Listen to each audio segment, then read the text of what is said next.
Thank you for joining us for the Ironmen Men of the Second Mile podcast. I hope you're enjoying the testimonies of these men of God who've run a good race. May their testimonies be an encouragement and an inspiration to us all. The way is still straight. There's a race to be run. Tell us a little bit about the Brazilian work that you were doing. Okay. You were involved in there, preacher. In 1980, I felt burdened to go to the mission field. We had a missionary with ABWE, Ed Blakesley, and he had a ministry in Manaus, but also was in contact with different mission stations along the Amazon River.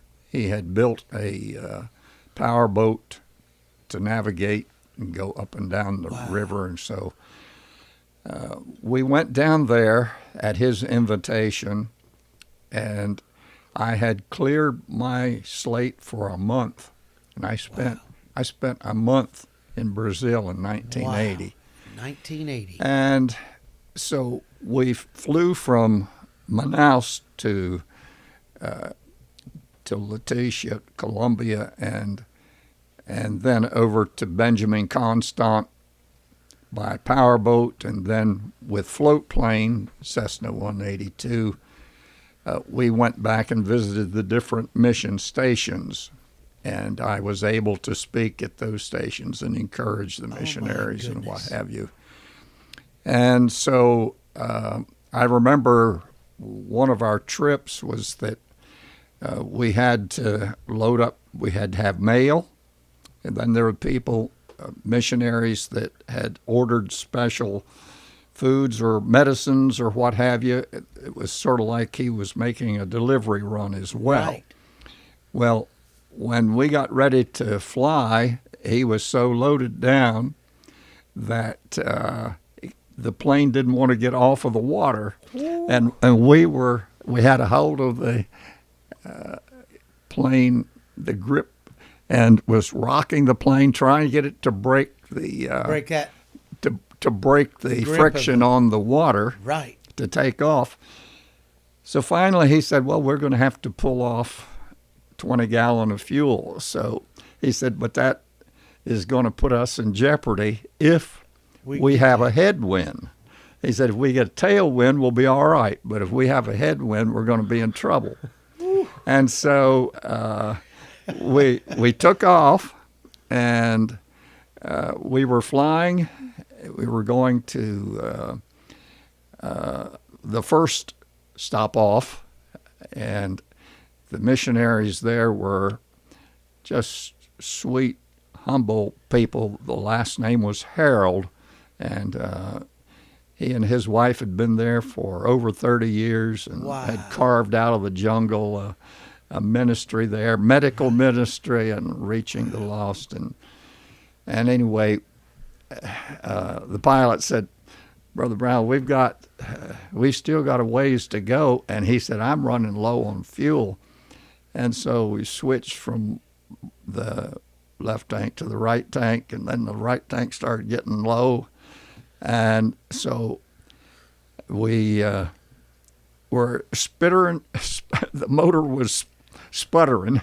And we came in and he dropped it down. And normally when you land a float plane, you've got to have power on to put the angle right and to keep the power going. Well, he put it down and was able to land, and then the missionaries and their people there came out and towed us on in to the place. On a wing and a prayer, as they say. But you know, something really, really troubled me, because this missionary, Lindsay Harrell, had to travel only by boat because you didn't go through the jungles. And he didn't have airplane, so he had the only means of going out and reaching different preaching points was by way of boat. And it was in his boathouse, and I said to him, I said, Brother Harold, I said, what's wrong with your boat? And he said, it needs this and this and this, some main part. And I said, back at home on the Chesapeake Bay, there's millions of dollars worth of boats, Right. And here a missionary's trying to get the gospel out. And I said, God, you help me. I'm going to get to parts and see if this man's boat's. So I did that when I got back. Wow. I raised money and sent it so that he could Get the parts. get Get that boat to and go get that again. boat going again. Praise the Lord. But I had one of the missionaries came to me and he said, Pastor, you're the first mission pastor that visited us as a laborer. Most of them come as visitors, to be tourists. served. Yeah, tourists. And I said, that humbles me because I'd go to a mission station. If there was something needed repairing, I'd try to help them with the repair. And Wow. so there again, the old farm boy background. You learn to be a plumber, a welder, a Right. carpenter, a mechanic, whatever. It came in handy on the mission field. What is that in thine hand, Moses? Yes. That's old rod I use around the farm. That's adjustable wrench. Yeah. Just an old rod we use to guide sheep with. I said, well, that'll do. Yeah. That'll do. Right. Those farm implements will do. How about that? But we ministered there, and you want me to share on? Yes, please do. This is wonderful. We had to travel about 200 miles from Benjamin Constant back to Manaus. And so halfway we were flying with Herb Pace, who was the pilot with ABWE, with the stops that he was making along the way. And when he got to the end of it, then he was going back and we had to pick up a riverboat. Oh, wow. And there we picked up a riverboat that had about 30 people on it and an old diesel putt. Oh, and, yes. And we went down the Amazon River and slept in hammocks, and Wow. that's a totally different story. But when we left Lindsay Harrell's, we were flying over to the Foz of the Jutai, and again, Brother Pace, the pilot, said, Brother Brown, we're running low on fuel again. Oh, Well, my goodness. at the last mission station, I had bought some canoe paddles Oars. from some of the nationals there, Right? and they were hand carved out, and I should have brought one just to show you what it looked Right. like, because it went to a point and they could paddle so that point would pierce the Cut the water, water. no splash or Oh, plunk wow. or anything. But I had bought a couple of those. I think I spent $5 a piece for them or something like that. And Right. that was big money for the Nationals. But we were flying, and the plane engine started sputtering. Oh, And he said, we're going to run out of gas. He said, we're going to run out of fuel. And so he said, pray we'll be able to get some help here. He said, I was trained that as a pilot, you don't get far away from the river. right. You don't get far away from the Amazon. He said, but we've got the longest runway in the country, or in the Amazon world. River. Yeah, about 2,000 miles Wow. of Amazon River. Well, he put that plane down on the Amazon River, and I reached back behind the seat and got that canoe paddles. We were paddling that. I was getting out on the Out float, on the float and in the paddling. middle of the Amazon River trying to paddle. Wow. And I saw off to my right, I saw one of these loggers with a tugboat, and it looked like he had a mile of logs tied together, pulling it Wow. down. Bringing down all that the- lumber down. And so I started screaming with my old farm boy hog calling voice. Yes. I started waving, and lo and behold, they cut loose from their logs, came over there. We threw them a rope. They towed us over to the next Oh, mission my station. goodness. Wow. How about that? God had it all worked out.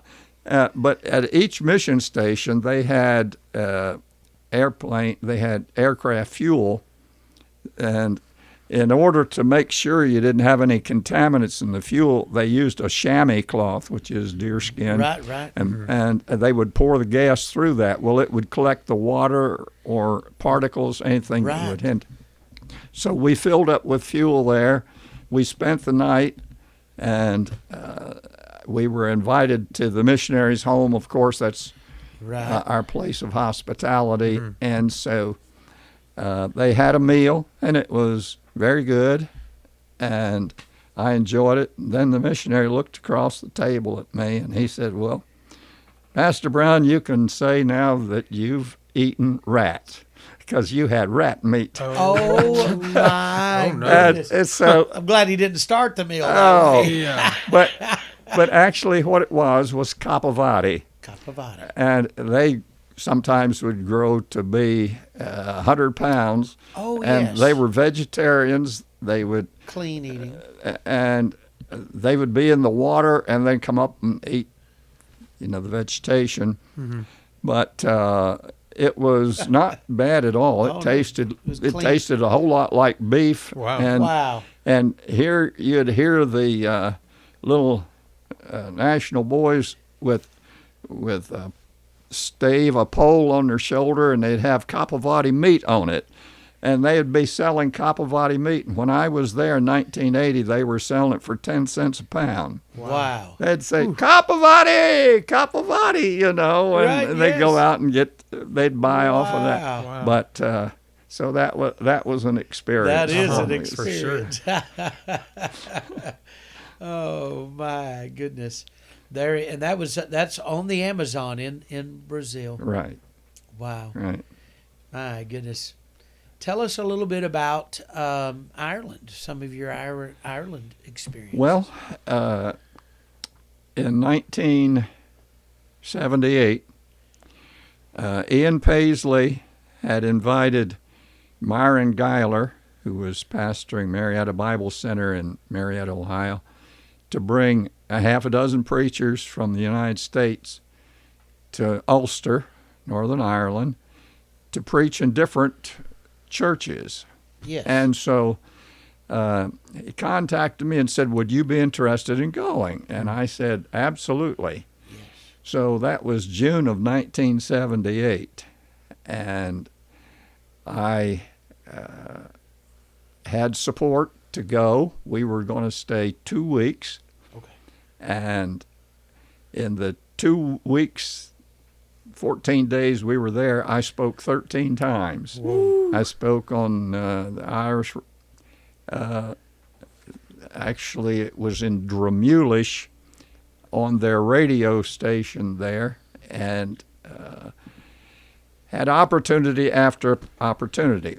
Well, my main job that trip was to go to Garva, and a fellow by the name of David Gordon was the pastor, and he had a church there in Garva, and I was to preach a revival meeting. So I preached a week of meetings there at his church, and what a blessing these dear folk were. They called me the Big Yank. All the doors were shorter than our Yes.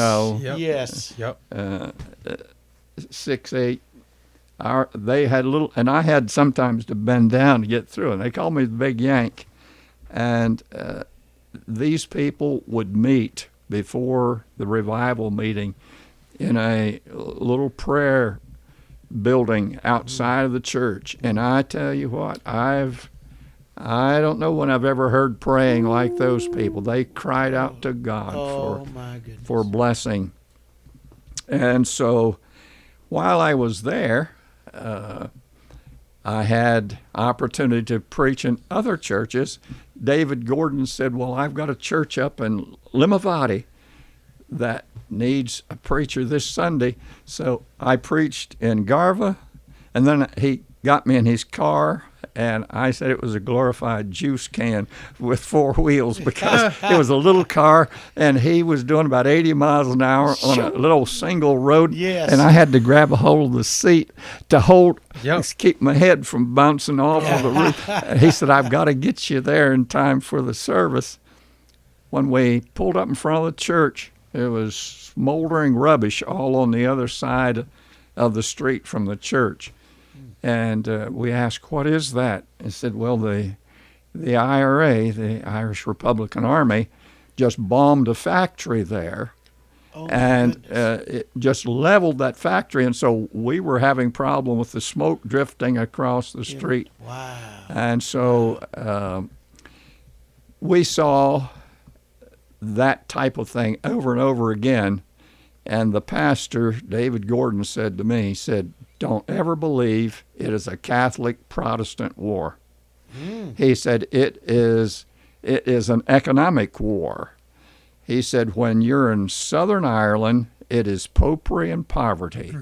When you're in Northern Ireland, it's Protestantism and prosperity. Wow. The Irish Republican Army were actually engaged in the South to come up and to destroy the economy of Ulster. And that was their primary mission. Wow. While we were there, you'd see British soldiers, if you recall how that, the Londonderry Wall was saved by British forces came in there and saved. They were being just wiped out, and so they have an allegiance to Great Britain, and so they sent British soldiers there to keep in check this invasion Yes. of these snipers. They would get into the belfries of Catholic churches and would shoot people from the belfry, and especially those British soldiers. Right. And so what they did, they marched back to back, port arms, and one was looking that way, one was looking that way, because they Right. could not go single. They had to be looking both directions Wow. at the same time. You'd see them marching through the Right. streets. In that fashion. In that to- fashion. To have their Right. backs because of the sniper shoot. So David Gordon said that Dr. Paisley, Ian Paisley, had invited us to come over to his church. I said, well, that'll be a joy. Yeah. And so we went there, and Ian Paisley said to us, I'd like to take you Yankee preachers to a meal like you've never been to before. And so he took us to this restaurant, and I sat right beside of him, and he had his pistol concealed, of course, because as a member of Parliament, he had a bulletproof car. Right. They had made bulletproof because they tried to assassinate him over and over again. He was hated. Right. And so anyway, one of the waitresses was going to Rome to see the Pope. And so Paisley would say, you tell the Pope that I said such and such. and she would come around. And so finally she got a little bit tired of it. And she said, I want to tell you American pastor's story about this man. Said he went here in Belfast to get a suit made at a tailor shop. And said he wanted a navy blue pinstripe. And so the tailor measured him up, and he said, you need 4.5 yards, and I don't have enough to make your suit. And so he said, well, shortly after that, he was down in Dublin. That's in Southern Ireland. Right. And he went into a tailor shop, and the tailor measured him up, and he said, I've got 4.5 yards, and it's plenty. Wow. And so Paisley said, well, I don't understand that. Back in Belfast, 4.5 yards wasn't nearly enough. Down here it was more than enough. Ah, the tailor said, you're not as big a man down here in Dublin as you are in Belfast. Oh, What a great story. What a great one. She got him, didn't she? Oh, That is hysterical. You're not as big a man down here as you are. and those waitresses would stand there with their platters, whether it was meat or vegetables, and if they'd see you running shy on something, they'd go there, and you had to tell them to stop because they just shoved it off. Shoveling it Wow. off. Wow. A meal like you never had before. But when we went over to the church, it was the Martyrs Free Presbyterian Memorial Church there. Right. And I walked in behind the pulpit, and I saw something there. Make much of the blood.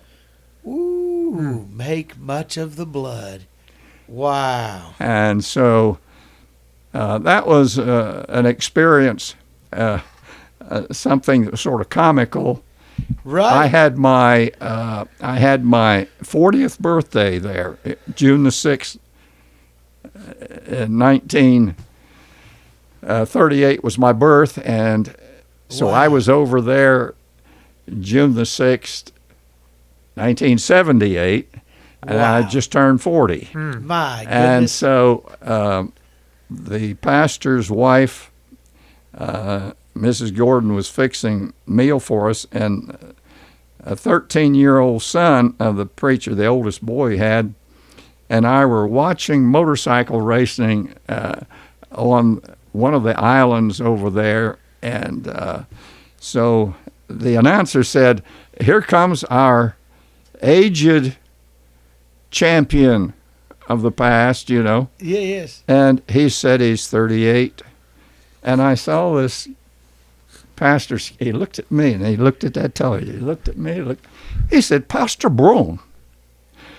He said, he's 38 and you're 40 and you look a whole lot younger than him. I said, good boy.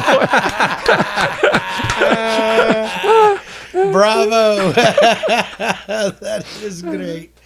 Oh, man, that is wonderful. Monte Carlo, I believe, is where the races were. Yes, Monte Carlo. That is hilarious. What a great story. What was Dr. Paisley like? What was it like being around him? I mean, he was down to earth, all business, but he also had a sense of humor Great as well. sense of humor. Yeah, Oh, wow.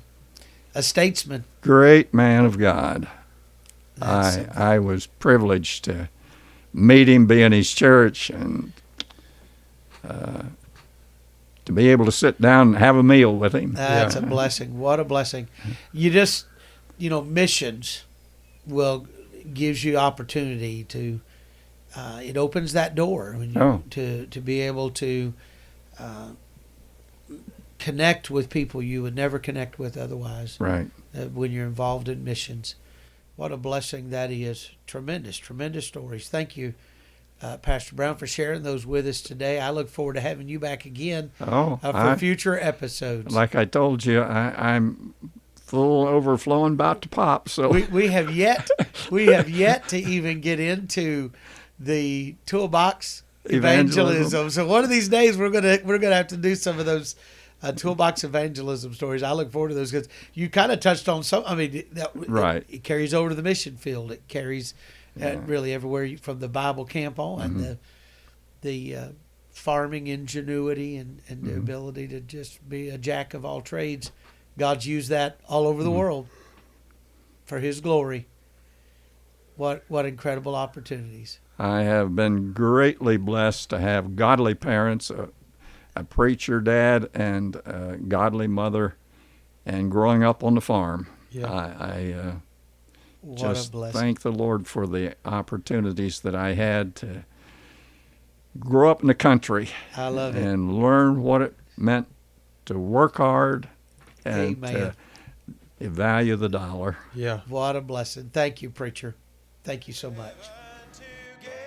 If you're enjoying the Iron Man Men of the Second Mile podcast, please give us a follow on Spotify or a subscribe on the YouTube channel. Both of those actions will help us drive this into the public forum. Your comments can make a big difference, and also the feedback you give us will help us improve in the days ahead. We appreciate you and hope you'll continue to listen to the Iron Men, Men of the Second Mile podcast.